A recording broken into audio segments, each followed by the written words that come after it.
What strategies would you recommend to compete successfully in a high demand, high competition niche? I actually have a podcast episode specifically about this. So what I would first probably recommend to you, I probably should have looked up the exact podcast episode number beforehand. There's a few episodes actually where I kind of talk about this because this is important. If anyone knows it off the top of their head, which I probably don't, you can drop it in the chat for me. But scroll through my podcast. I've got an episode. I know I've got an episode in there about high demand, high competition kind of stuff. I've got a few different ones in there that kind of go over that. But just to answer your question, I mean, I obviously want to answer your question here on the call for sure. Kind of the mindset there with the high competition, or excuse me, high demand, high competition niches is to really, really focus on your profit margin. And here's the reason why in those high competition niches. If you're in a really high competition niche, like let's go to Amazon. Let's use a real example here. We're going to do iPhone case because I know that's a really competitive category.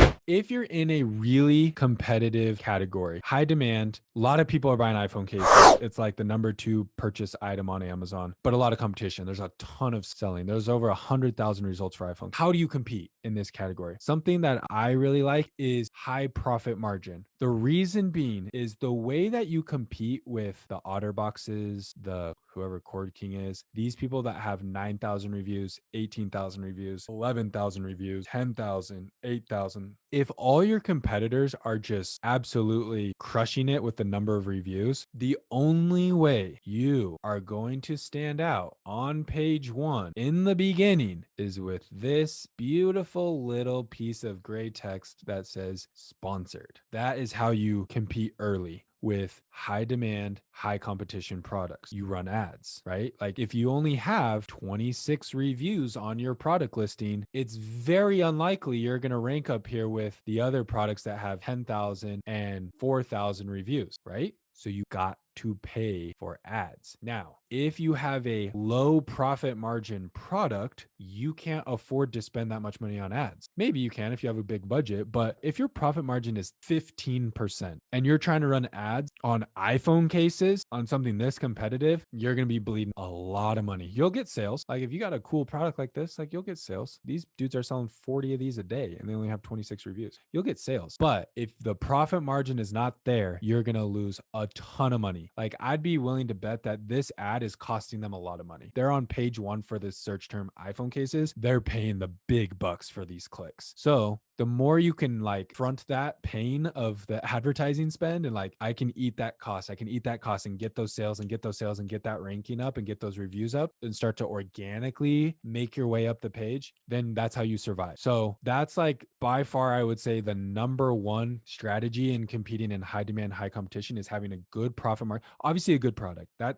shouldn't need to be said. You need a great quality product. You need great top-notch branding, but you need a good profit margin or a ton of money, one or the other. You either need a really big budget, like maybe you have $100,000 in the bank. Maybe you go take out a home equity line of credit. I don't know. You get a ton of money and you spike up your sales so you can get those reviews and compete, or, you're going to be in trouble trying to compete. The other thing too, though, to point out, and this is the beauty of the business model that we like to teach, right? Of building a brand and not just selling random products here and there. Once you build a brand, you will find that competing in really like highly competitive markets becomes so much easier for all the next products you release, and reviews become less important to rank. Let's do an example. I'm going to show you. This is what triggered this right here for me. This is OtterBox. Okay. This is not a sponsored listing. From what I can see right here, no sponsored listing. This one over here is, but we're not looking at that one. Okay. OtterBox, very, very popular brand for iPhone cases, right? You've probably heard of them. These guys are showing up on page 1 for the keyword iPhone case with only 800 reviews.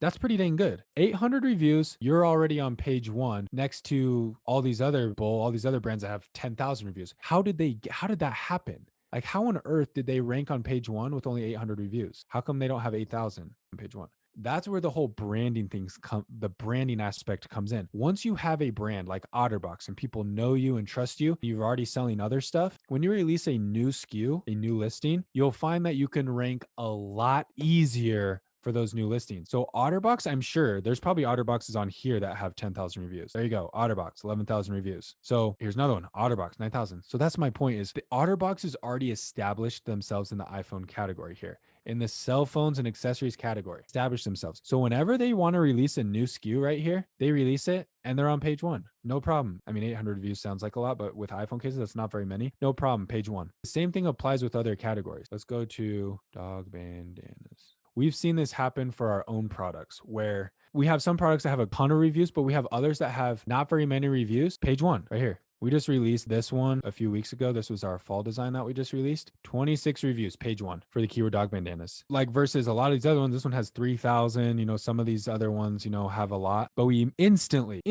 within launching this product, don't ask me why this says 5/1/2019 because that's not accurate information. But instantly when we released this product, we were on page one. And this product was selling a lot of per day. I think it was like 50 per day. But yeah, like that's just what happens when you kind of establish your brand is you just kind of instantly kind of get that brand credibility over time as you build that up and you can release a new SKU and show up on page one. So those are kind of the two methods I'd say that help you compete in those niches is good profit margin so you can run ads and still make sales profitably and work your way on up.